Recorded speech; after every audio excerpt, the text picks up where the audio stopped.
প্রাপ্তি মানে কি জানো? নিজের ছোট্টবেলার ইচ্ছেগুলোকে, স্বপ্নগুলোকে বড় হয়ে এক এক করে পুরো করা। হাই, আমি দিয়া, আর 25 years old social media manager and a content creator. জানো তো, 7-8 বছর আগে যখন কলেজে ভর্তি হই, ওই টাইমটা থেকেই না আমার কন্টেন্ট বানানোর প্রতি আগ্রহটা অনেক ছিল।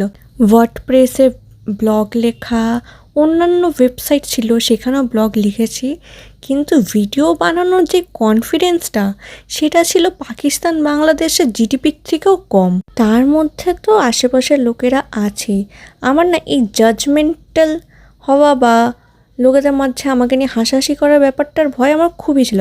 তার জন্য আগে আমি কোনো ভিডিও করিনি, বাট রিসেন্টলি লাস্ট 1 ইয়ার ধরে আমি ভিডিও বানাচ্ছি with the support and encouragement of my loved once.